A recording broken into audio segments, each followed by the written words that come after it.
Yeah, good afternoon. I am going to start the lecture on transformers. I hope you would like it. And let's start with probably the initial principle of operation, its applications, and so on. We are going to start off with the transformers. Why, first of all, we should study about transformers. That is, what are the applications? Why really we should be studying about transformer? Let us try to look at, first of all, the primary application of the transformer. So the primary application is for power transmission and distribution. So power transmission and distribution, if we look at, normally the generation is done for less than 30 kilovolts. Generally, the voltage is not greater than 30 kilovolts. Most of the power stations might have something like 12 kilovolts or 15 kilovolts. Those are the generation levels. If you try to go for higher voltages, the insulation that has to be provided in the winding, that will be much higher. So the coils will become too thick. They may not be able to get into the slots at all. So generally, generation voltage is limited to 12 to 15 kilovolts. Whereas the transmission is normally done greater than 400 kilovolts most of the times.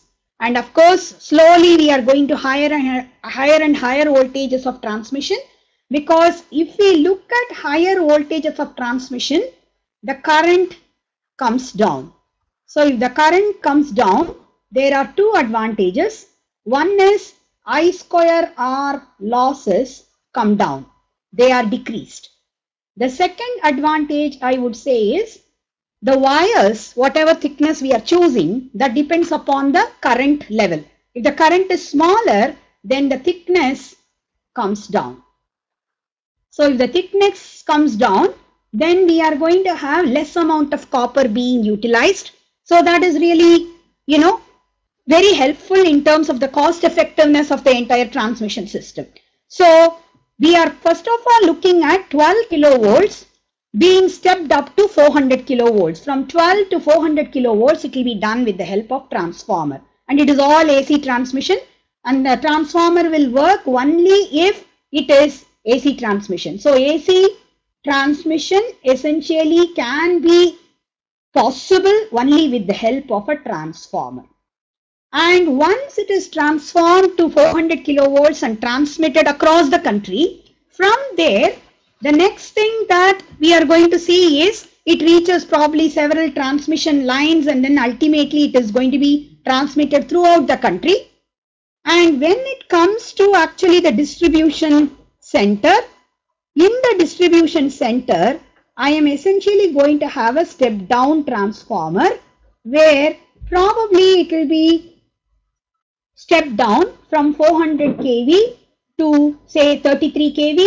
From 33 kV further it may be taken to 11 kV. From 11 kV it will be taken to 440 volts and 230 volts single phase. So these are the various step down options. So we are going to have again step down transformer here. So we have essentially step up transformer in the power station and step down transformer in the distribution level. All these things will be working at 50 Hertz. They will not work at any high frequency. So we are going to have essentially all these things as 50 Hertz transformer. Whereas we have transformers at other applications also. For example, for radio transmission, we may require a high frequency transformer. We may require some impedance matching, that is between the input and output impedance. If I have to match the two impedances so that maximum power transfer takes place. So this will happen again if I have a transformer in between. I may also require isolation. That is, if I talk about a transformer, I am going to have a primary winding, I am going to have a secondary winding. There is no common ground. The ground of this, if I call this as ground 1 and I call this as ground 2, ground 1 and ground 2 are isolated completely from each other. They are not going to be together. They are not electrically connected together. That's the reason why we say that isolation can be provided. So any disturbance that occurs here will not affect the disturbance, or it will not affect the secondary side. So the primary side disturbances will not affect the secondary side at all. That is the major advantage of having a transformer. So in all, I can say the transformer essentially has mainly kind of 4 applications. One is for power transmission and distribution. The other one is for radio transmission, where I may have to probably tune the system to a particular frequency, impedance matching, isolation. These are various applications of a transformer. But we are going to mainly concentrate on power transformers in this particular session. So power transmission, whichever is the transformer used for power transmission, that is going to be power transformer. So let us try to first of all start with what kind of construction we have for the transformer and what are all the different types of transformer. So let us just see. If I take a transformer, I am probably going to have a ferromagnetic core normally. The core, I am showing it as a 2-dimensional structure. Actually, it will be a 3-dimensional structure. So let's say I have a square type of core, and I'm going to have the windings wound on one side. I'm showing this as the primary winding. It is excited with the help of an AC voltage. So let's say this is V input, and I'm going to have the output coming up from here, which I call as secondary. Let me say that is V2. So I'm going to have V in as the input voltage, V2 as the output voltage, that is a primary and secondary coil, which is wound on ferromagnetic core. We use a ferromagnetic core because of what reason? I hope you guys are familiar with magnetic circuit. Can anyone of you tell me why do we use ferromagnetic core? So ferromagnetic core essentially has a very high permeability. Permeability is very similar to what we call as conductance. So if I say electric current will pass in a large quantity if conductance is large, right? Or resistance is small. So if I talk about electric current versus voltage, the same way I can say magnetic field lines or flux, right? This will correspond to the permeability. If the permeability of a material is high, I am going to have high flux induced for a given value of current that is being passed through a coil. So let us say I pass a current of 1 ampere. If it is a ferromagnetic core, the flux produced is going to be of a very, very large value. If I try to look at the flux, it is going to be of a large value. What I have shown in red color line, this is essentially flux line. The flux line will be of a large value. Whereas if I have a non-ferromagnetic material, that is maybe wood or something, I'm going to have a very, very small number of flux lines. So if the permeability is high, I'm going to have flux to be high for a given current. So due to the current flowing through the coil, I'm going to have an induced flux, and that induced flux is essentially going to be high if the permeability is high. So generally, transformers are basically constructed using ferromagnetic core on which the windings are wound. So once the ferromagnetic core has the winding and the current passes, I'm going to have a flux setup in the core. That flux is going to essentially change with respect to time. So let us say it is a sinusoidal current. I'm going to have the flux also to be something like 5m sine omega t.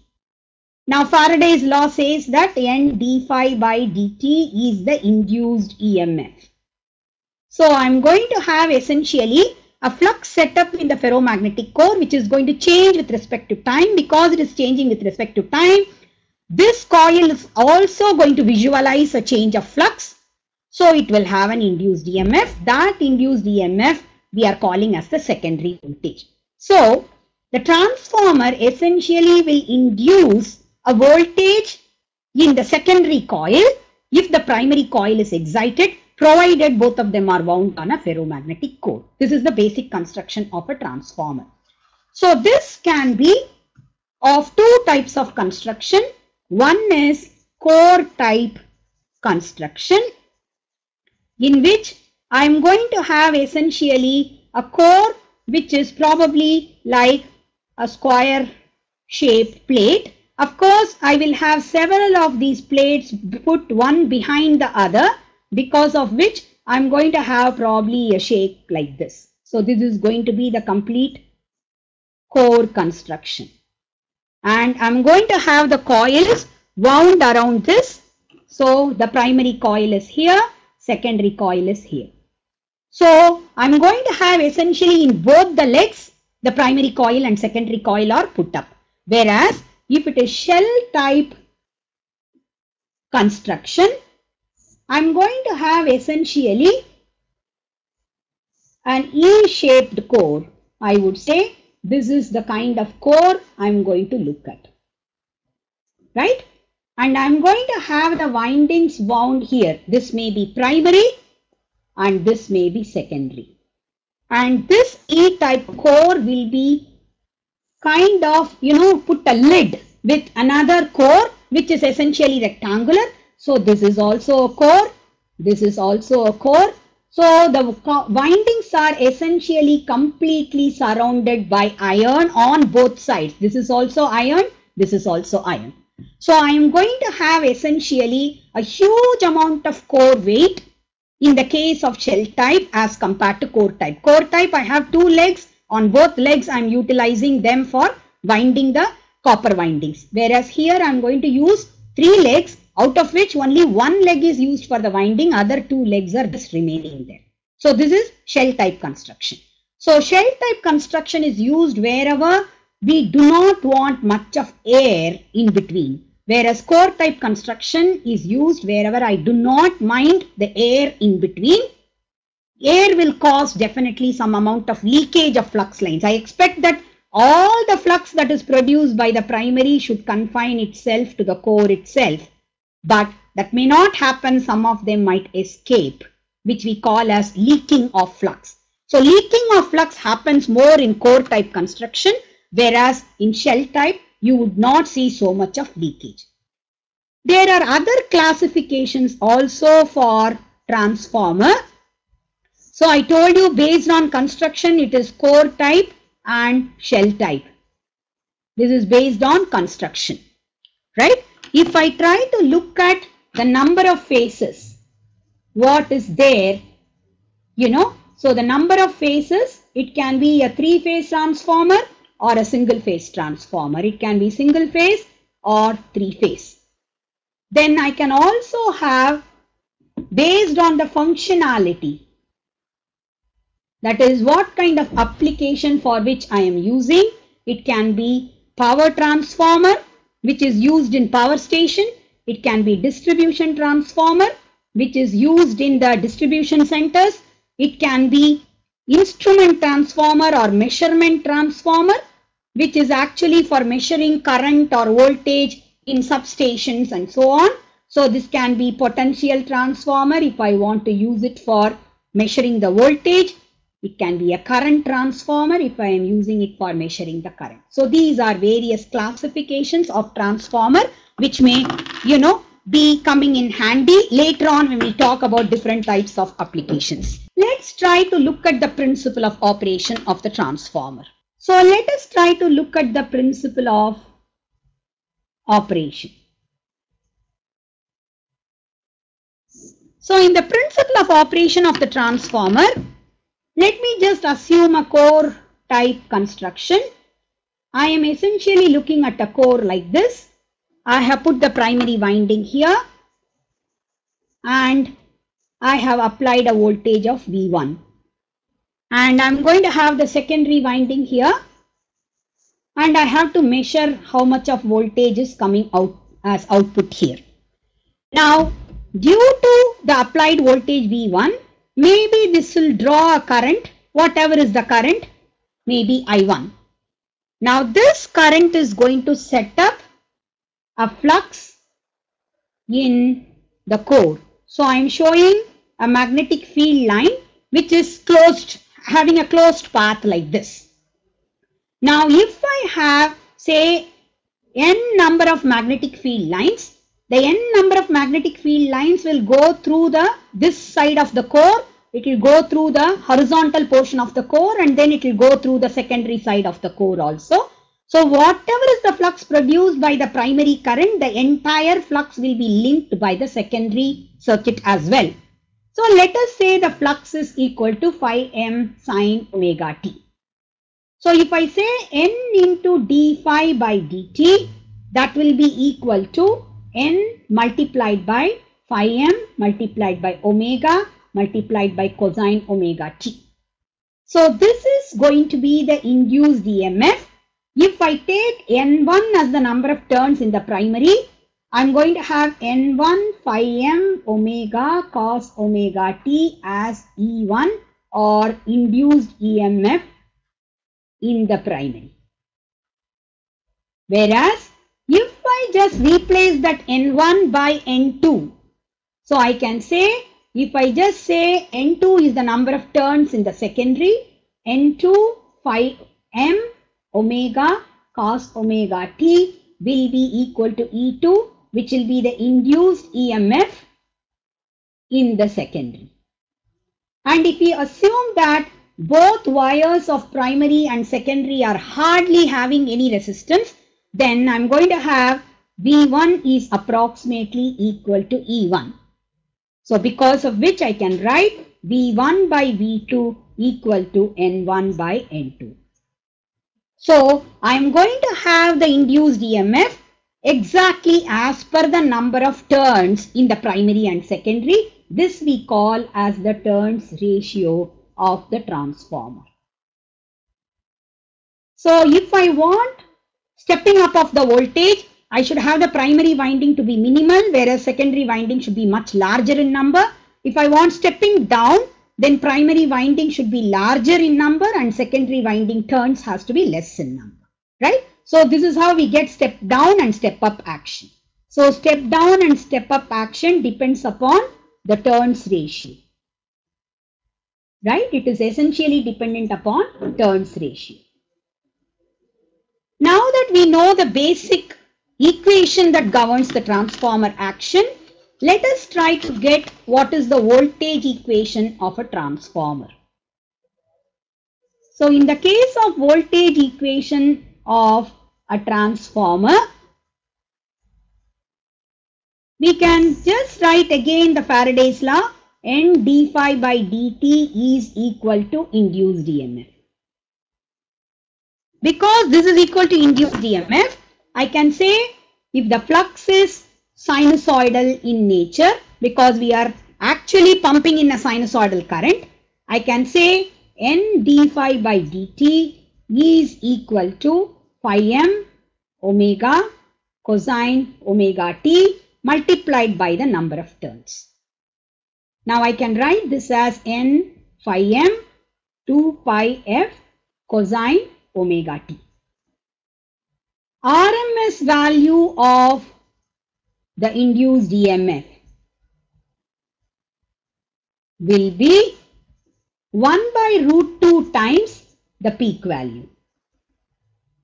And the peak value in this case will be N phi m 2 pi f and divided by root 2 will give me the RMS value.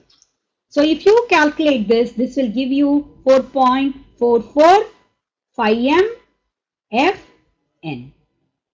This is a very, very important equation in a transformer, which indicates that the induced EMF in a transformer depends upon the maximum flux, the frequency of operation, and the number of turns. All three of them are extremely important. This also tells us that if I apply a voltage in the primary side with the frequency f, the secondary side induced EMF will also have a frequency f.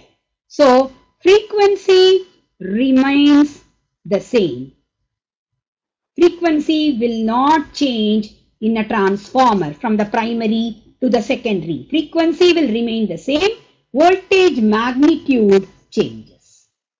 Only voltage magnitude changes. Nothing more than that, right? So this is the basic equation of a transformer. Now that we know the basic equation of the transformer, let us try to configure or at least investigate the basic principle of operation, especially when the transformer is connected with the load. When it is on load, let us try to look at the principle of operation. Let's say I have a transformer again. Let me show only a core type construction. Doesn't matter. And I have the primary winding sitting here. And I have the secondary winding on the other side. What actually I am passing through this is, let us say, a current I. I'm talking about RMS value. That's the only reason why I'm showing it in the capital letters. What I am applying is an RMS value V1. So V1 is the applied voltage and I is the current drawn for establishing the flux in the core. So at this point, I have left the secondary open. So I would say at this point, secondary is open. No load is connected. It is simply open circuited. So what I am seeing is some flux line has been established here. So I am definitely going to have some induced EMF here. So if I have an induced EMF, I would say that is governed by the relation V1 by V2 equal to N1 by N2. This we already talked about. Now let us say if I connect a load now subsequently on this side. Let me call that as some ZL. I am connecting a impedance on the secondary side. So if ZL is connected on the secondary side, then it is going to draw a current, let us say I2. So what the current drawn through the secondary winding is not going to keep quiet. That is also going to establish a flux in the core, because after all that winding is also wound around a ferromagnetic core. When the flux is established with respect to I2, so when I2 establishes a flux in the core, it will definitely not be additive, because if it is additive, the flux will go to infinity. So by Lenz's law, it is going to oppose, it will oppose the original flux, right?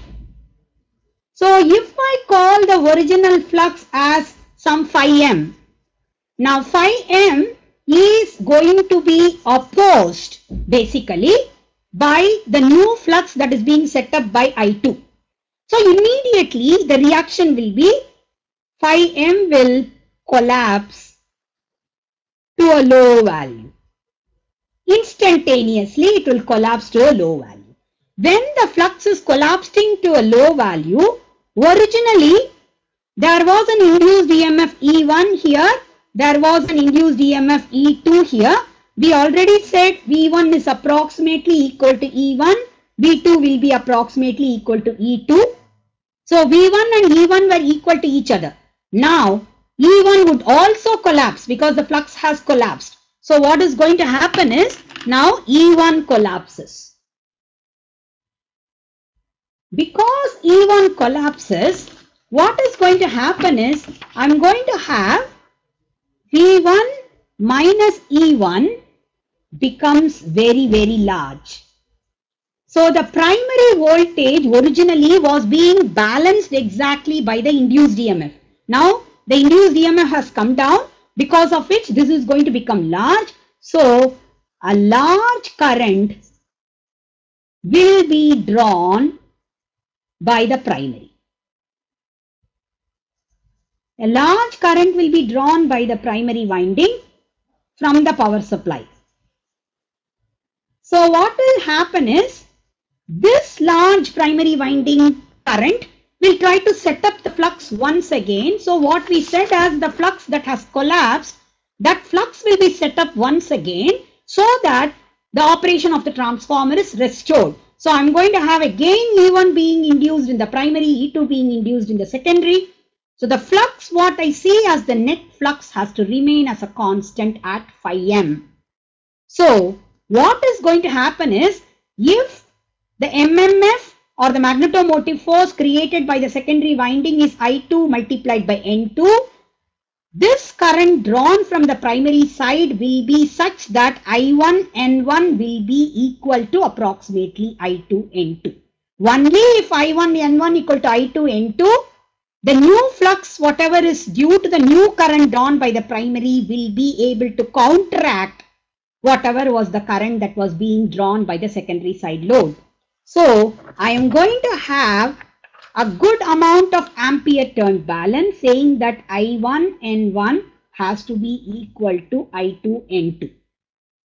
This I1 is the new value of primary current, whereas I am going to have I2 as the load current. Of course, you may ask, originally it was drawing a current of I, and it had a number of turns as N1, and this was what was causing phi m. So I will have actually IN1 plus I1 N1 as the overall primary ampere turns. This will be the overall primary MMF or ampere turns. But this is a very, very small quantity. The current what is drawn by the transformer initially to establish phi m was a very small quantity because the permeability of the ferromagnetic material is high. So I is very small because of the permeability of the core being so high, being very high. So I would say the transformer principle basically rests on I1 N1 equal to I2 N2. So ampere turn balance is the basic underlying principle of the transformer action. Always I1 N1 has to be equal to I2 N2. We say that this is negligible. This we don't care about because it is a very, very small quantity. I, which is actually under open circuit condition of a transformer. So I may specify this as I0, indicating open circuit condition. So I0 N1 is negligibly small. That's what we are trying to get at. Okay.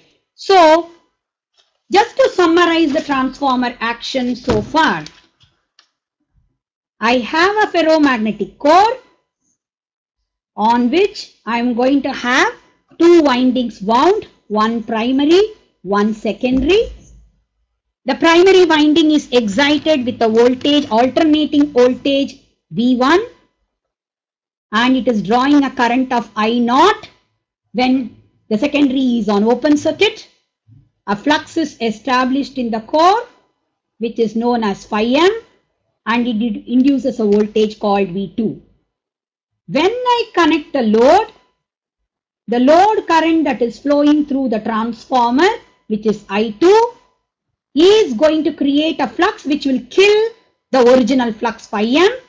If the flux is killed, immediately this voltage, which was an induced EMF in the primary E1, will collapse. So also will E2 collapse.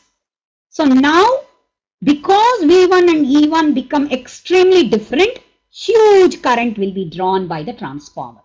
That transformer current, if I call as I1, it will draw such a current such that I1 N1 equal to I2 N2, so that whatever was the flux that was trying to kill phi m, that has been nullified by I1 N1.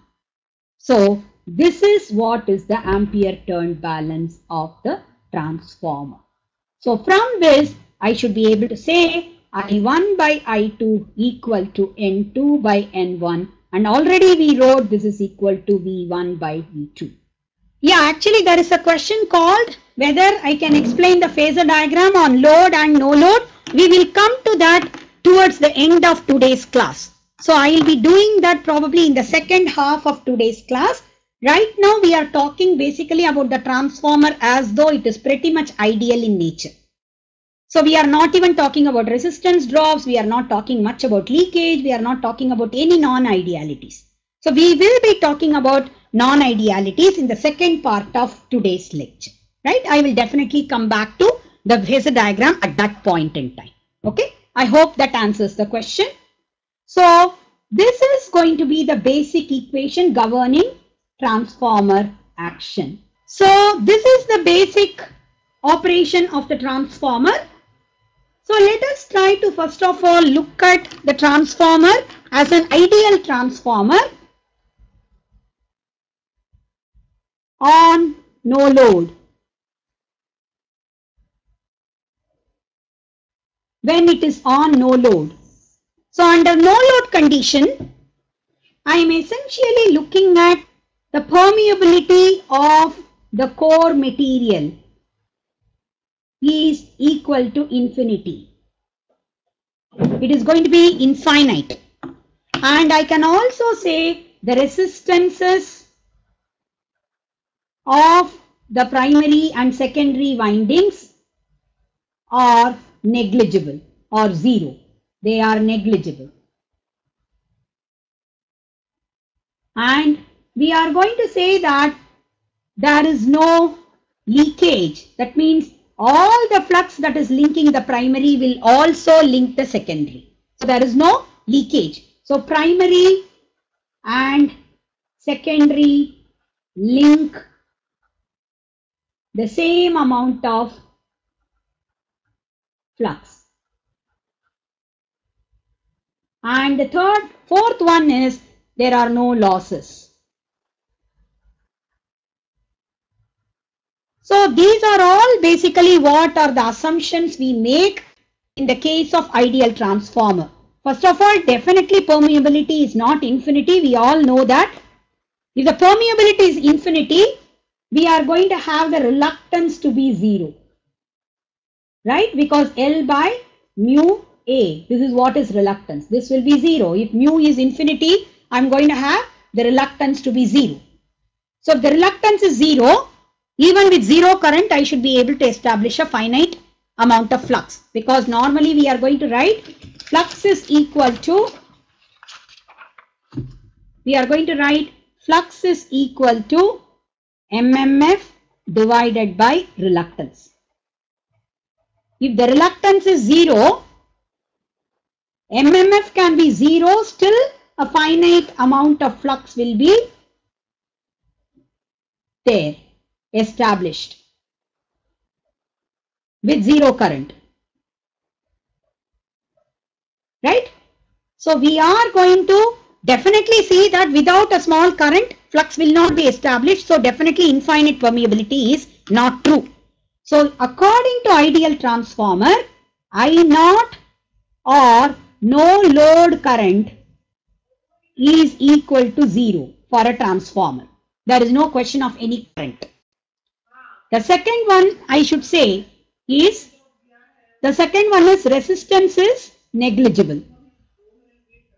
So if resistance is negligible, that means there is no drop in the primary winding and secondary winding. That is when we say V1 is equal to E1, which is equal to the induced EMF. That is, applied voltage and induced EMF are exactly balancing each other because the resistance drop is negligible. That's what we say.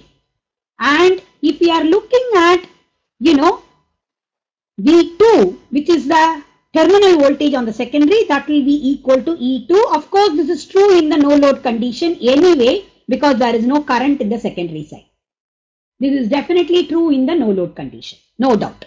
Okay. So under no load condition, I am essentially going to see that whatever is the voltage I apply on the primary side as V1, that induces a voltage secondary side as V2.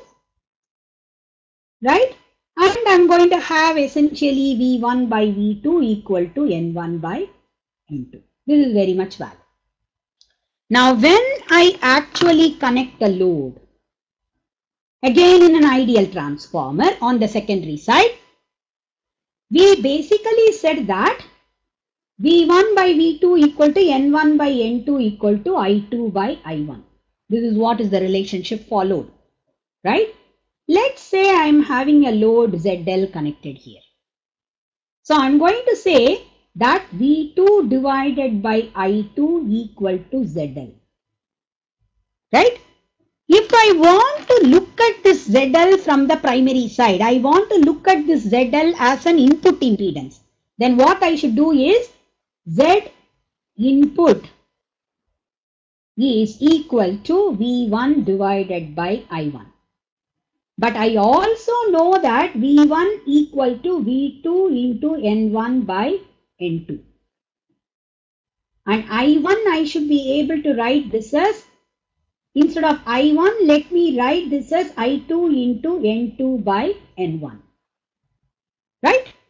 So I should be able to write this as V2 divided by I2 multiplied by N1 by N2 the whole square. Right? So this is actually ZL into N1 by N2 the whole square. So when I transfer ZL to the primary side, it is essentially being multiplied by the turns ratio square. So that when I look at it from the primary viewpoint, the same ZL has to be represented as ZL multiplied by N1 by N2 the whole square. This is because the power is invariant. Whether I am looking at it from the primary side, the power is V1 I1. When I look at it from the secondary side, it is V2 I2. And I know that V1 I1 equal to V2 I2. Transformer cannot generate power. It can only transfer power from the primary side to secondary side. So I can summarize the transformer action as mainly maybe 3 points. One is voltage is transformed from a higher value to lower or vice versa, because depending upon the turns ratio. Similarly, I would say current is transformed from a higher value to a lower value again or vice versa. And I should say power is invariant. Frequency is also invariant. So this summarizes the transformer action under no load as well as load condition, provided I am looking at it as an ideal transformer. When I look at non-idealities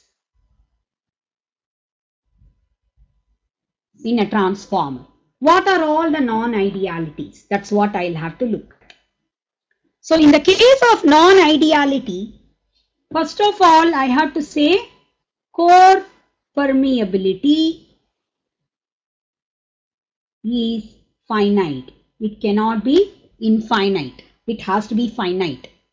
So core permeability is finite, which means the current drawn to establish a flux in the core is a finite value. It's not zero. It is a finite value. I am calling that as I0, or let me call that as the no load current. And this is establishing a flux. And when it is establishing a flux, I am going to have N1 multiplied by I0 as the MMF of the primary winding. Right? Yeah. Ratio of the transformer. Ratio to write K. Somebody has asked a question whether we should consider turns ratio or transformer ratio to write as K. I would rather go with N1 by N2 all the time so that I am very clear whether I am talking about the primary turns on the top and secondary turns at the bottom or vice versa. So I would always write not as K, I would rather write it as N1 by N2 or N2 by N1. I should know very clearly whether I am putting the primary turns on the top or secondary turns on the top. Right? So that is the answer to the question who was asked whether K can be specified as the turns ratio. Anything else? Transformer is magnetically coupled and electrically isolated. They are magnetically coupled but electrically isolated. Yes, the two windings are magnetically coupled but electrically isolated. See, transformer coils are magnetically tightly coupled. They are tightly coupled because of the fact that they are going through a ferromagnetic core. The reluctance is minimal. Because they are wound on ferromagnetic core, you are going to have very tight coupling magnetically between the two. So the coefficient of coupling will be very close to 1. Very close to 1. Good afternoon. Good afternoon, madam. I am Anil. You tell that transformer is magnetically coupled and electrically separated. There have two types of couplings in our magnetic fields. Is it positively coupling or negatively coupling? What do you mean by positive coupling and negative coupling? Hello? What do you mean by positive coupling and negative coupling? Yes, ma'am. How do you... I know that I can find it when you have mentioned dot convention, but in case of transformer, we don't mention any dot conventions. If you have same sign in dot, we tell that it's a positively coupling, but you don't have sign in transformers. So that way, how can you find whether it's a positive coupling or negative coupling? I have another doubt. I observed that in case of distribution lines, the size of distribution lines will be lesser than transmission lines. We know that the size of a conductor will be depends on current. In case of power transmission lines, we step up the transformer. That's why we decrease the current. In case of distribution lines, we are using step down. That means we increase the current. Even though current is increases, but our distribution line size will be, thickness will be lesser than transmission lines. I have these doubts. Can you please clarify me?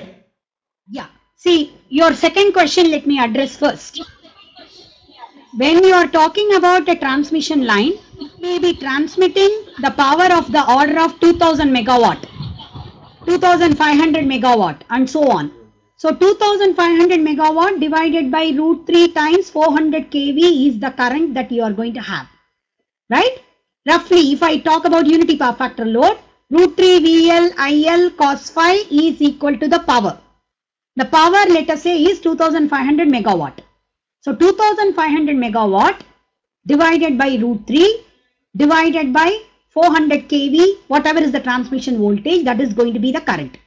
When you talk about the distribution side currents are actually going to be smaller because of the fact that the power levels come down. For example, the total power probably consumed by the entire Delhi, because I am sitting in Delhi, I am able to say Delhi will roughly consume 4 gigawatt of power. So 4 gigawatt of power comes into the substation, which is probably at the entry point of Delhi. From that, it will be divided into East Delhi, North Delhi, West Delhi, and so on and so forth. Every one of them will consume probably only, a few thousands of megawatt, not really the complete 4 gigawatt. So 4 gigawatt is being divided into probably 600 megawatt somewhere, 500 megawatt somewhere, 100 megawatt somewhere, and so on. At that level, you have to calculate the current. The power is not the same. Transmission level power is 2500 megawatt, whereas distribution level power is lower because you are dividing it into several areas. So the overall current looks as though it has come down. If you really look at the voltage level, definitely the voltage level at distribution level is much smaller, as compared to transmission level voltage, no doubt. But the power also comes down, because of which the current comes down. That's all is the thing. And the voltage is brought down at distribution level because of safety concerns. We don't want to put the same 400 kV line running through our streets. It is dangerous. It's really dangerous. Whereas the transmission towers are at a much higher height. So it's not a problem. Right? So that is the answer to the first question. The second, whatever is your... Thank you, madam. Yeah, you're welcome. Now, answer to the other question regarding dot notation. Let me try to draw that and show you. Okay? Let me try to draw that for a minute. So let us, please sit down. You can sit down, no problem. And I am looking at the primary winding wound like this. Okay? And let us say this is my dot here. Okay? So the current is entering like this and I am showing a dot for the winding on the top here. I have the other winding here. If the winding voltage is in such a way that the voltage rise is shown in this direction, then I would say the dot is here. If the voltage rise is shown in the other way around, like dotted line what I have shown, then I should show the dot here. Where the dot is depending, it depends upon the orientation of the winding. If I am going to have, let us say, a 3-dimensional core, let me draw like this. Now if the winding is going like this and then coming out like this, going like this, this is how the winding is. Then I am going to have essentially the current is actually going like this. If it is going like this, then it is going to come around. Then it is going to go like this continuously. So if the current is going like this, in what way the flux will be induced? The flux will be induced upward. Are you getting my point? The regular thumb rule, based on the thumb rule, I should have the current going, the flux going up. So obviously the current that is actually flowing through the secondary winding should induce a flux which is opposing this original flux. This is the flux phi m. The phi m has to be opposed by the secondary current. So that means the current through this has to flow in such a way that it induces a flux in the opposite sense, upward sense. Downward sense was the original flux due to the mutual coupling and due to the primary current. So the secondary current should actually flow in such a way that it is going to induce a flux in the opposite direction. So let us say if the current is flowing like this, it is flowing like this and so on. And that is what is creating the flux in the opposite direction. Clearly, this is at a higher voltage than this. So I am having the dot here and dot here. This is what it is. Are you getting my point? So I have to look at the current orientation and the winding orientation such that the primary flux and the secondary flux oppose each other. They cannot aid each other. As simple as that. That's all is the basic orientation of these windings and the flux respectively. Right? We were looking at the ideal operation of a transformer. Now you are going to slowly look at what are all the non-idealities, and during non-idealities what are all the changes that are going to creep in a transformer operation. So the first non-ideality that you are looking at is permeability is a finite value. So if the permeability is a finite value, I am going to have the reluctance of the core as L length of magnetic field line or flux path divided by mu, which is the permeability. A is the area of cross section of the core. So this is the reluctance of the core. This is the reluctance of the core. Now, if the flux is phi m, which is actually linking both primary and secondary, I should say reluctance of the core multiplied by this phi m will give me whatever is the MMF or magnetomotive force that is needed from the primary side to establish a flux of phi m. So I have to say this is equal to N1 multiplied by whatever is the current that is being drawn from the primary side to establish this flux. So this is essentially the current needed to establish a flux phi m in the core. And because it is essentially a flux or a magnetic circuit, I can represent this by a reactance simply, because all of you guys know that N square by reluctance is what is inductance. I'm sure you guys must have studied this in the magnetic circuit. N squared divided by reluctance is the magnetic circuit. So this is going to be N1 square divided by reluctance of the core, which I call as the magnetizing inductance or Lm. This is what is the magnetizing inductance. Now I can write 2 pi f Lm as the magnetizing reactance or Xm. So this is magnetizing reactance. This is what is the magnetizing reactance.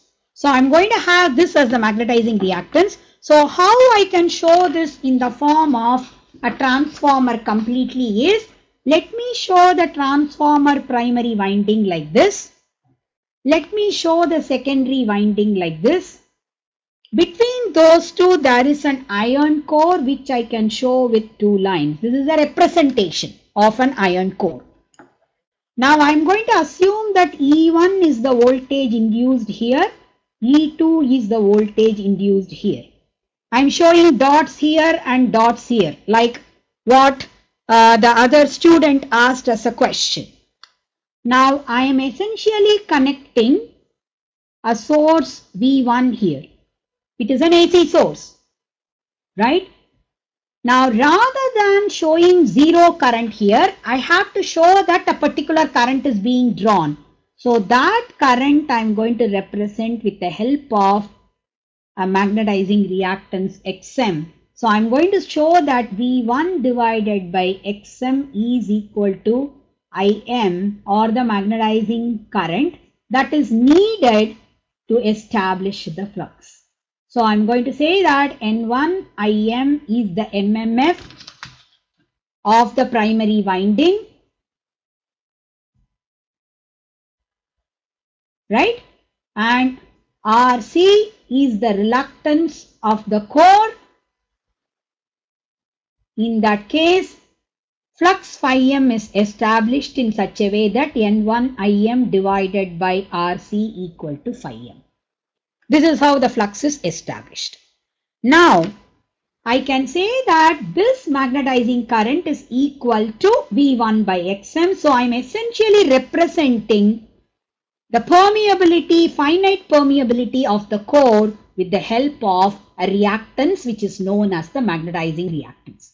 So if I draw actually the equivalent circuit, I should just show it as though there is an Xm here with the ideal primary winding sitting here. So this is ideal primary winding, whereas this is Xm, which is representing a finite permeability, and this is the applied voltage V1. So I can show it as though this is what is Im.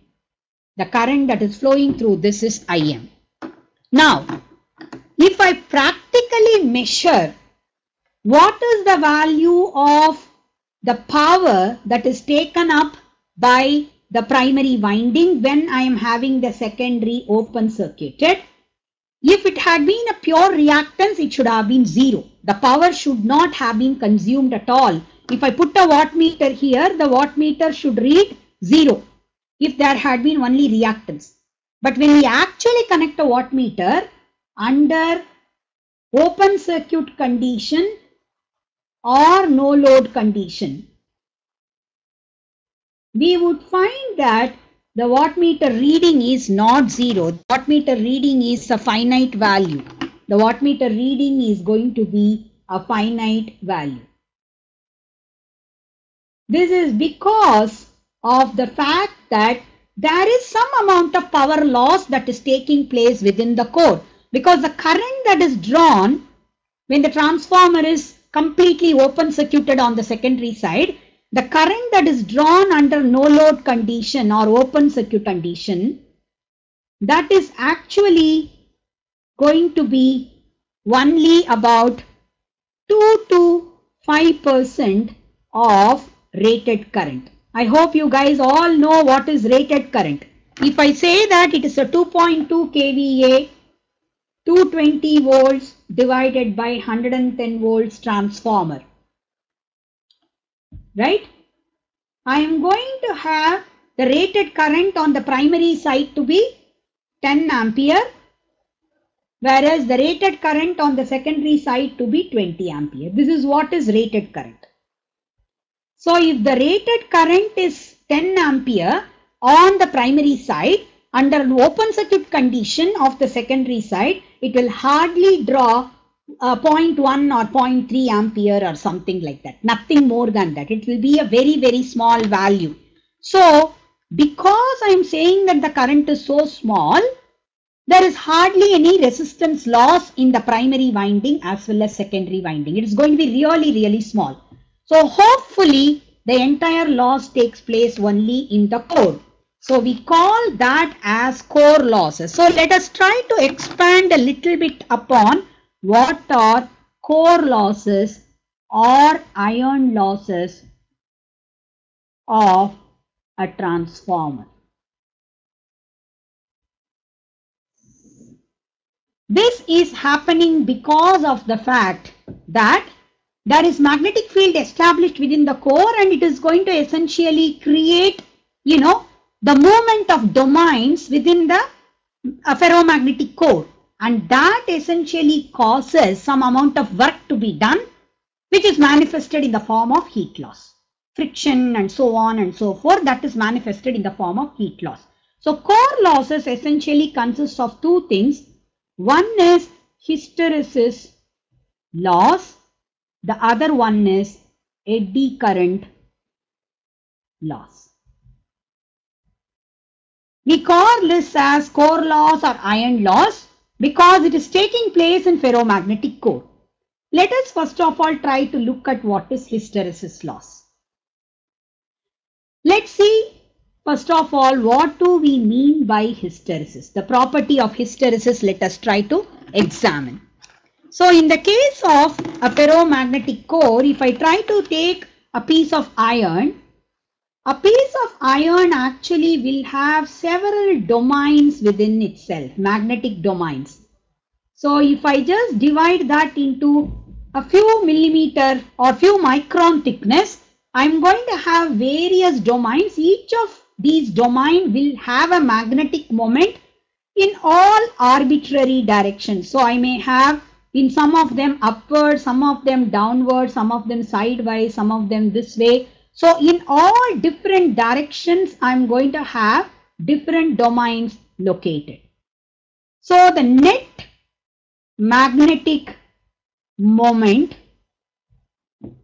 in a piece of iron, in a new sample of iron, is equal to 0. Because if you look at one is upward and one is downward, they'll cancel out each other. One is right hand side, one is left hand side, they'll cancel out each other. All of them are in all different random directions. The random direction of the domain is essentially due to the fact that the electrons in the outermost orbit of iron or ferromagnetic material rotates in a particular direction. They are all rotating coaxially. So coaxially rotating electrons contribute to magnetic moment. Whereas in rest of the elements which are actually not ferromagnetic in nature, all the electrons are not coaxially rotating, they are all vibrating in all sorts of random motions. That's the reason why there is no magnetic moment in non-ferromagnetic material. Only in ferromagnetic material you are going to have magnetic moment in a particular direction. But maybe a few of the atoms will rotate in a particular direction, so that they are going to, the electrons will rotate in a particular direction, so the magnetic moment is oriented upward. In the other case, it is oriented downward. In the other case, it is oriented leftward and rightward and so on. So all these magnetic moments are available inherently in a ferromagnetic material. Now this ferromagnetic material, let us say, is wound with a coil, like what we have done in a transformer. This is wound with a coil. When it is wound with a coil and I pass a current. When I pass a current, there is going to be a magnetism set up due to the current flowing. Maybe it is in this direction. This is the external magnetic field due to current. Now this magnetic field is going to make all these domains which are inherently present also to align themselves. So this is also going to align like this, this is going to align like this, this is going to align like this, and so on. So all of them are going to be aligned along the magnetic field, which is the extrinsic magnetic field. So as I increase the current further and further, this magnetic field strength is going to increase further and further, because of which all these domains are rather forced to align themselves.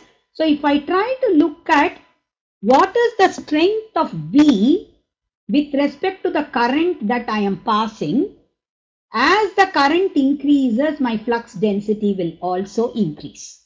It will linearly increase initially.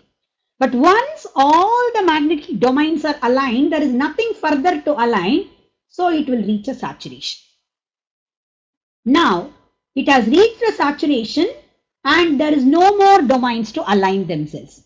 At this point, let us say I start decreasing the current. When I start decreasing the current, the extrinsic magnetic field is still there, so the magnetic domains are not willing to budge. They are going to remain in the same direction, and only when I decrease the current to a very, very great extent, it will start decreasing slowly. But it will not reach zero value even when I reach zero value of current. It retains some amount of magnetic field. So this is known as retentivity. It is essentially retaining or remanent flux density. You can say remanence. So it is some amount of flux is remaining, because of which I call that as remanent flux density or retentivity. Now I start increasing the current in the opposite direction. When the current starts increasing in the opposite direction, the external magnetic field also reverses its direction. Because external magnetic field reverses its direction, slowly one by one will start reversing their orientation in the ferromagnetic material. So slowly, they will get into some random motion, and at some point all of them again nullify each other. The flux density becomes zero. Now if I start increasing the current further in the reverse direction, it is going to increase the flux density in the reverse direction and reaches a saturation. Now again, if I increase the current in the positive direction, this is going to go like this. This is what is known as the hysteresis loop or BH loop, where H is actually Ni by L. That is what is H, the magnetic field intensity. So let me redraw this hysteresis loop once again. I am going to have essentially on the x-axis it will be H or I, the current or magnetic field intensity. H is equal to Ni by L. And here it is going to be B or flux. B is equal to phi by A, flux divided by area. Right? Now let me draw the hysteresis loop. When I take a new sample of iron, it would have increased linearly, it would have reached saturation. Once I actually start decreasing the current, it would have gone like this, and it would have gone into the reverse direction like this. And when I do this again, it is going to go like this. This is what is the hysteresis loop.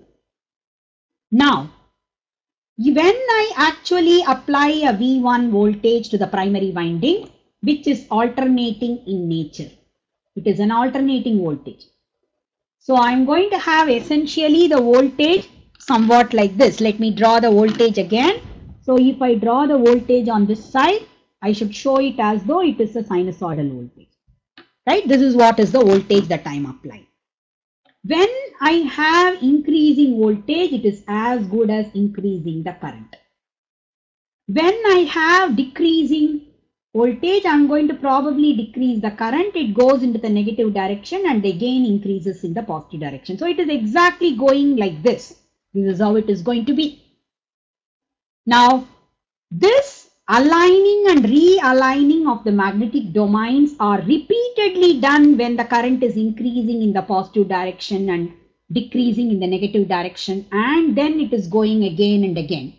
So the aligning and realigning of the magnetic domains involves the external current doing some work on these domains, and that is manifested in the form of loss. So hysteresis loss is incurred because of physically aligning and realigning the magnetic domains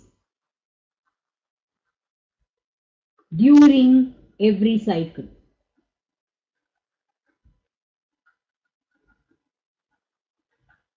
Right? Now, if I try to look at a particular value of current, there may be a small variation, in the flux density. So I am essentially looking at integral of H dB as the work done by the external voltage source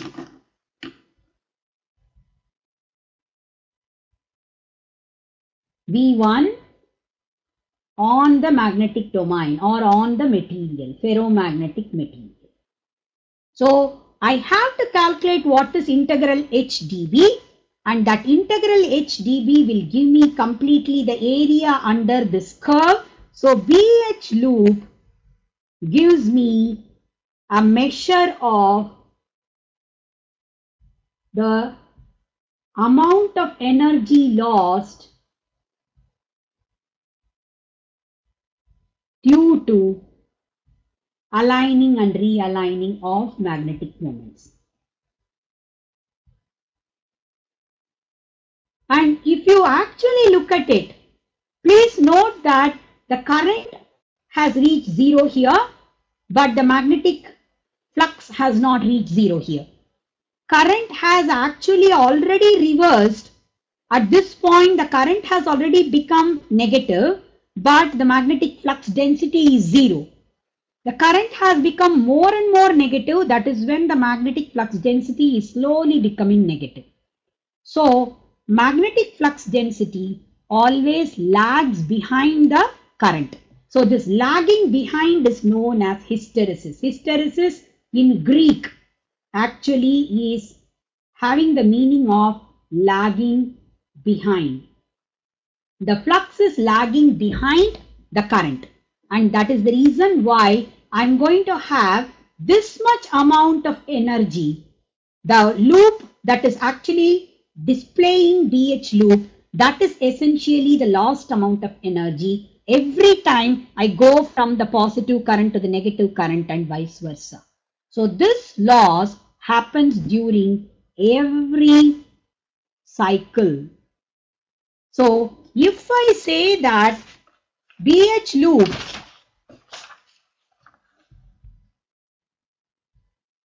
the area under the curve is the energy loss per cycle.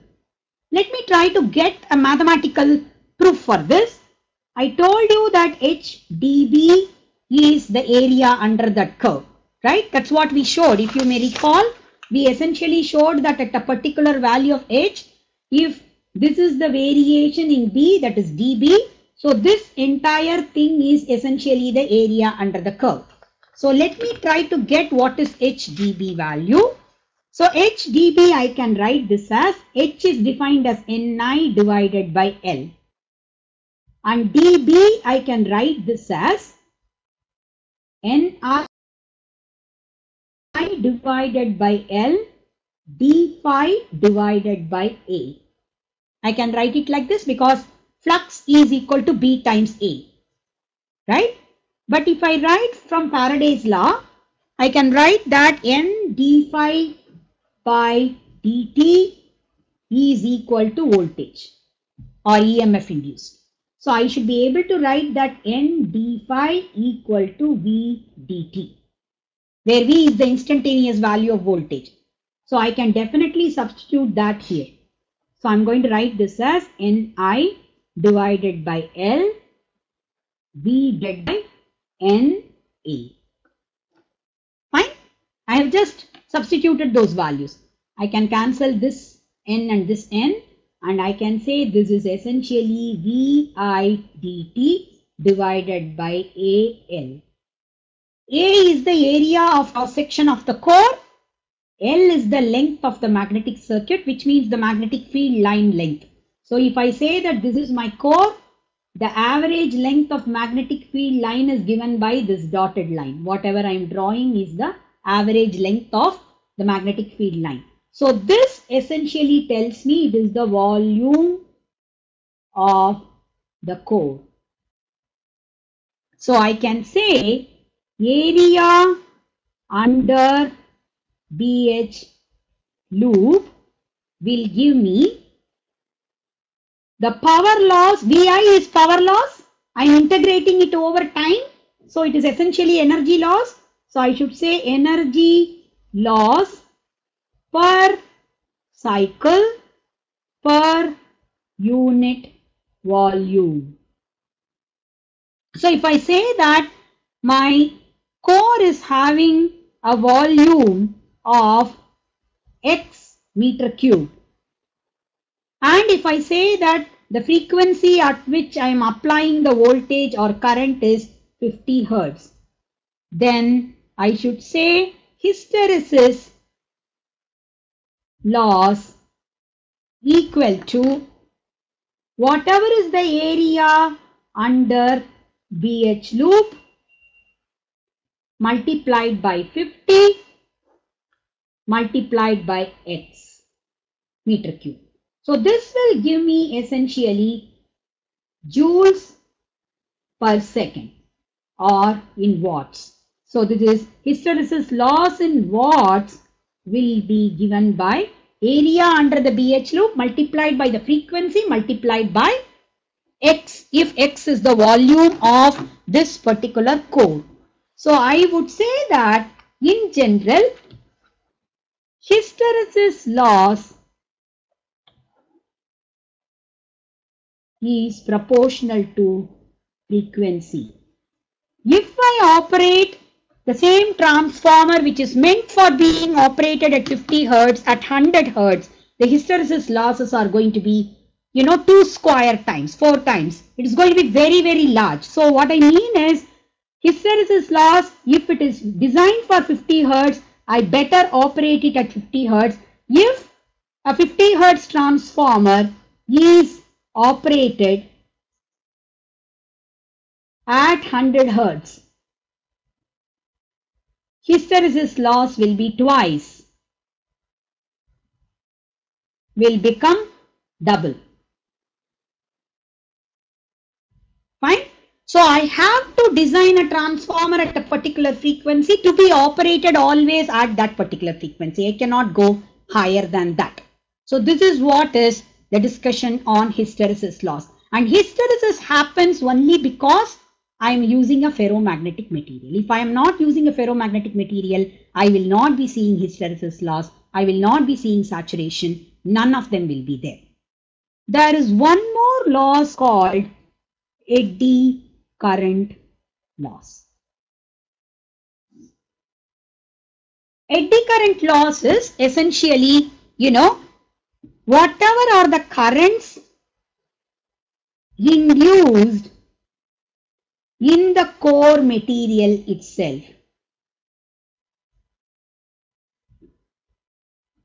The core is made up of iron. So if I say that this is just one thin portion of the core, in this I am going to have the flux going around like this, basically. The flux is going around like this. We have the winding sitting here around the core. Because of the flux, I am going to have an induced EMF in the winding. I am also going to have a current in the winding. After all, the core is also made up of metal. That is a conductor. So obviously the metal will also have an induced EMF that will also have a current. And the metal is essentially a thick piece of metal here. So the current will go in all sorts of direction, crisscross in every way. That's why we call it as eddy current. It is like the water currents. Whatever is happening in the water, you can see water current going all over the place. So we call that as eddy current. So eddy currents are induced in the core material, in the core due to d phi by dt. Just like how that is happening in the winding, the same thing is happening in the core also. So what is going to happen is, if I call that this eddy current is equal to some IE, this is the current that is flowing through the core material. If R is the physical resistance of the core material, then I am going to have IE square R will be the eddy current loss.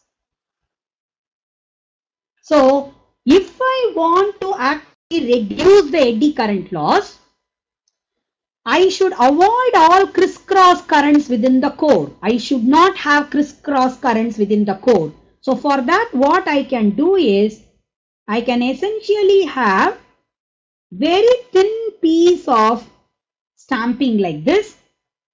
Many of those stampings are put one behind the other. Are you getting my point? I am going to have several of them stuck to each other using some resins, and in between I will have varnish. So I am going to have multiple pieces of this. So each stamping has the shape of this square, hollow square.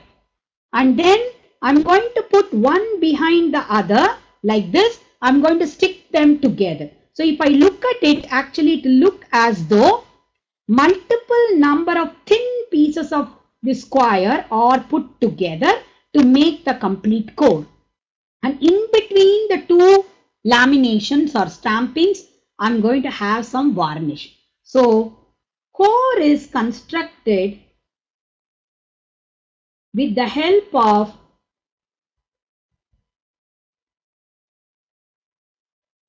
laminations with insulation in between adjacent laminations.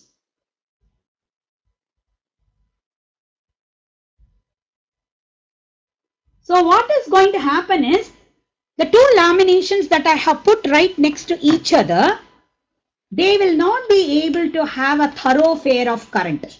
So I'm going to have actually one lamination here and one more lamination behind this, like this. But both of them are going to be insulated from each other. So each lamination will have definitely flux confining it to itself. It cannot go to the next one because in between whatever is varnished, that is going to be having a huge reluctance. So one more line of flux might go through the second lamination. Then the next one will go through the third lamination and so on and so forth. So each of them is going to have their own induced currents, and the induced current will always be perpendicular. So induced current will be at a perpendicular direction. Induced current will be at a perpendicular plane. What I mean is, if I say that the plane of the paper is having the flux line, the current will go into the paper or out of the paper. It can never go, parallel to the flux line. It will always go into the paper or out of the paper. That is how it is going to be. Fine. So I am going to have essentially interrupted paths for the current, because into the paper the current cannot go as a thoroughfare because in between varnish is coming. And similarly, out of the paper also it cannot come because varnish is sitting as, the so-called insulator. So I'm going to have now the currents are having restricted path, because of which the resistance increases, the current decreases. So I'm going to have eddy current losses come down due to lamination of the core or laminating the core. Right? So eddy current losses, if I look at it, I told you that P eddy, if I call this as eddy current losses, is equal to I eddy current square multiplied by R of the core. This is what is the expression. Now this I eddy current is essentially whatever is the voltage induced due to eddy current divided by the resistance of the core, probably whole square, multiplied by R core. Okay. Now this is actually equal to whatever is the d phi by dt confining to every lamination. This is corresponding to every lamination. Right?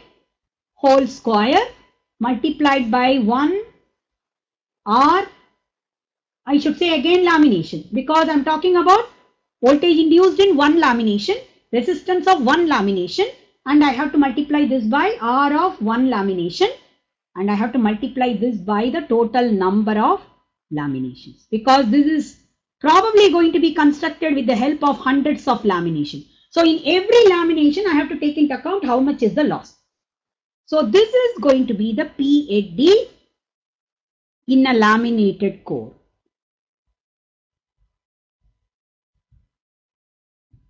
So clearly I'm going to have the resistance of lamination is going to be much higher. This also should be square, because our core square, we had said our lamination square should also come into picture. This will be quite high because you have interrupted the path. So in general, what I can say is with the laminated core, the losses will come down drastically because of the increase in the lamination resistance, and also reduction in the induced voltage, because the flux corresponds to only every lamination. It doesn't correspond to the total flux. So if I have the total flux of 10 Weber, if I have 100 lamination, I will have only 0.1 Weber as the flux per lamination. So definitely I'm going to bring down the voltage corresponding. Right? So now I can say that this dt essentially corresponds to what is the rate of change of flux in a given time. So this will correspond to, actually indirectly it is related to dt is inversely proportional to frequency, and flux is directly proportional to whatever is the magnetizing current. Wants to know about inrush current in a transformer. Right? Okay. Inrush current in a transformer we will talk about when we are talking about again non-ideal case of the transformer under load condition. We will talk about it definitely. If I miss it, please ask it in tomorrow's lecture. Tomorrow afternoon we will be talking about it. Okay. Now, if I say that flux is proportional to magnetizing current, dt is proportional to 1 by f, I can say P eddy is proportional to definitely frequency square.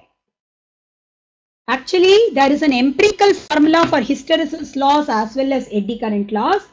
Hysteresis loss, people say, is proportional to some constant, multiplied by B power n multiplied by frequency, where n varies from 1.5 to 2.5 depending upon the material, depending upon the hysteresis loop's size. Eddy current loss, on the other hand, is proportional to again k into B power n. N is again approximately 1.8 to 2.5 and frequency square. So these are two components of the losses that take place in the core. So we call this as core losses. So now to summarize the operation of the transformer under no load condition with non-idealities taken into consideration, I should say operation of an actual transformer.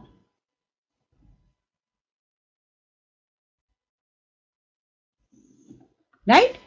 So first thing is permeability is finite. So a magnetizing current is drawn to establish flux. Okay. Second thing I should say is core losses take place in the ferromagnetic core of the transformer. The losses which are taking place in the form of I-square losses necessarily have to be represented by a resistance. I can't represent it by an inductance. And these losses depend upon B, which is the flux density, which means it is dependent upon the flux. And if it is dependent upon the flux, it is dependent upon the voltage, not on the current. So, if it is dependent upon the voltage, and this is also, that is the magnetizing current is also V divided by Xm, this is also dependent upon the voltage, both of them have to come in parallel, not in series. So that is the reason why the equivalent circuit of the transformer under no load condition, we show it with the help of a reactance, which is Xm, a resistance, which is core loss component of resistance. Some people show this as RC, some people show this as R0. It doesn't matter. This is actually a fictitious resistance. That is, it is a not really physically, you cannot measure it. You can only estimate it because it is not really the resistance of the core. It is rather the loss which is representing the core losses that is happening in the core. So I am putting it as an imaginary or estimated value of resistance. And here is my V1 that I am applying. Here is my ideal primary winding. So this is essentially my ideal primary winding, which has infinite permeability core, which has no core losses. Core losses I have lumped and shown in the form of RC, and the magnetizing current it is drawing I have shown in the form of Xm here. Now I will have, of course, the core and the secondary. Right? So this is secondary. So this is the equivalent circuit. So I can call this as the equivalent circuit under no load condition. So this is the equivalent circuit of the transformer under no load condition. At this point, let us try to draw the phasor diagram corresponding to, the no load condition or no load operation of the transformer. Loaded operation of the transformer phasor diagram we will take up tomorrow. But let me probably conclude today's class with a couple of problems discussed, or I'll at least give it to you as a homework. You can try it out and tomorrow we can discuss those solutions. So let me first draw the phasor diagram before we conclude. Let's say this is the voltage that I am applying to the transformer, which I am showing as V1. talking about IM, it will definitely lag behind by 90 degrees because it is an inductive current. So this has to be 90 degrees. If the core is badly designed, I'm going to have a huge amount of eddy current loss and hysteresis loss. So whatever I draw as IC, the core loss component of current will also be quite a large value. So I have IC as the resistive component of current, which is representing core losses. This as the magnetizing current.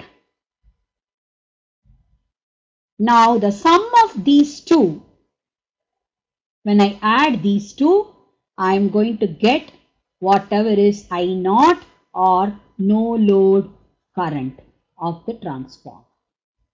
This is the overall no load current of the transformer. So if I show that on the equivalent circuit what we drew just before some time, I should say this is my IM, this is my IC, and summation of those two is I0, which is the no load current. So hardly any current is flowing here because there is no current flowing here. This is open circuit. So there is no current on the secondary side. So here I equal to 0. There is no current that is being drawn by the transformer as well. If the second current is 0, the primary current also should have been 0 if it is ideal. But I am drawing some current because I have to satisfy the core losses and I have to satisfy producing the flux because there is no permeability which is infinite. Right? So this essentially tells me that my transformer is not ideal, and also from the phasor diagram I can very well see that the power factor of the no load current, if I try to look at it, it is not exactly at 90 degrees, it is less than 90 degrees. This angle is less than 90 degrees. That is because I'm incurring some resistive losses. Right? Shall we just go ahead and look at a couple of problems? So let me try to take up one problem and I'll give you probably two homework problems which you can try to work out and come back. Coercivity and BH loop. Okay, fine. There is a question regarding coercivity and BH loop. Let me probably take that BH loop diagram itself and then explain coercivity from there. Yes. So here is my BH loop diagram. Okay. So I said that basically if I try to start with a new sample of iron, it is going to start from 0 current and 0 flux. It is going to go towards saturation. It reaches saturation and then it starts coming back. This I said as remnant flux or remnant flux density. What is left over even at 0 current in the form of flux, we call it as remnant flux. But for that flux to be brought down to 0, I need to give this much of current. If I don't give this much of current, I'm not able to bring back the original 0 flux state of this particular ferromagnetic material. This is called coercive force or coercivity. I can say coercive force for any given flux density, but if I had gone up to maximum flux density of the material and I am trying to bring it back to 0 flux density, then whatever is the current that I require to push through the magnetic core winding to bring the flux density back to 0, I call that as coercivity. So the coercivity of the material refers to the current that I need to force through the winding which is wound around the core to bring back the flux density to 0. Have I answered your question? Okay. Another question is, what is the conductor size in the primary of power transformer for high currents? See, it depends absolutely upon what is the kind of, the rating that you are talking about, because the power transformer can be of various ratings. For example, if you look at Ramagundam power station, many of them are 500 MVA generators. So corresponding transformers are to be of 500 MVA rating. So 500 MVA, you can calculate what is the current. Let's calculate. So the current, primary current for a 500 MVA transformer will be 500 divided by √3 into VL. And VL is generally the generation voltage. Generation voltage may be 15 kV. So I should say 500 into 10 power 6 multiplied by √3 multiplied by 15 into 10 power. So you can calculate how much is the current, but we have to rate the conductors always for the peak current. So I have to multiply this by √2 for the peak current. So the conductor sizes will be enormously high, because compared to copper, it is all copper, agreed, but generally we will have, even for carrying 30 amperes of current, we need at least 1 centimeter diameter. So you can imagine, if I have to carry so much of current, then correspondingly the thickness increases tremendously. So it depends heavily upon the rating of the transformer and what is the generation voltage. Another question, but you have not mentioned, may know why. Current equation, eddy current equation involved thickness. See, eddy current equation definitely involved thickness, no doubt. So if I am trying to look at the resistance calculation of eddy current, what we have done, right? We are talking about resistance of every lamination. When you calculate the resistance of every lamination, what are you supposed to do? You have to first of all take the rho of the material, length of the current path, which is actually the thin lamination. If it is, everything is made up of about 1 or 1.5 mm, this L is going to be only 1 or 1.5 mm. And you are going to have the area of cross section. So you are going to have actually the whole thing calculated for every lamination, depending upon the rho of the ferromagnetic material, length of the current path, and area of the cross section through which the current is flowing. So based on that, you will have to calculate the resistance. So definitely the resistance calculation will involve thickness, because the length is decided by the thickness of the lamination as well. So that is how you are going to get this expression, right? What is the fictitious resistance in the no load condition of the transformer? Okay, the fictitious resistance in the no load condition of the transformer is calculated like this. Let's say I have a transformer. I have conducted a no load test on the transformer. No load test is conducted like this. I'm going to have essentially the transformer sitting here, and on the other side I'm going to have the secondary side open circuited, and I'm going to put a wattmeter, I'm going to put an ammeter, and I'm going to put a voltmeter, and I'm going to apply rated voltage.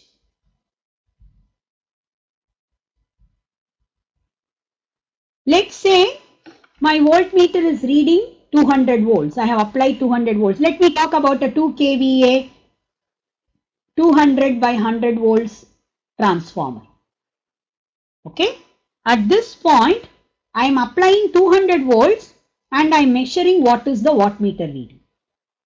If my wattmeter reading shows something like 80 watts, and if I say that the current that is flowing is probably 0.2 ampere or something like that, I am just taking things arbitrarily. Okay. In which case, I can say VI cos phi is equal to 80 watts, right? So I have to write 200 multiplied by 0.2 multiplied by cos phi equal to 80 watts. So I can calculate what is cos phi. So I am getting how much? 200 into 0.2 is 40. So I should have taken a value which is probably higher than this. Let me take 0.8 amperes, because cos phi cannot be greater than 1. So I am taking 0.8. Okay. So I am going to get 80 divided by 160. So cos phi is 0.5. Am I right?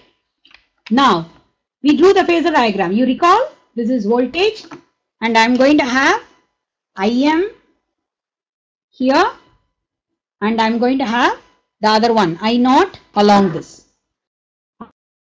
I naught cos phi is this. So I can calculate now whatever is I naught, that is 0.8 cos phi is equal to IC, which is actually 0.4 ampere. And I can also say 0.8 multiplied by sin phi will be equal to Im. I can calculate this value as definitely. Now I should be able to write clearly that whatever is my voltage applied divided by IC will give me RC. This will give me RC. So RC is that resistance which represents the current that is flowing in the form of resistive current during no load condition, which is catering to the losses of the core. So core losses are essentially represented with the help of RC. I don't know whether I have answered your question. Is it okay? So the time is up. So I'm sorry. Unfortunately, we'll have to stop here. Thank you. Thank you for your attention.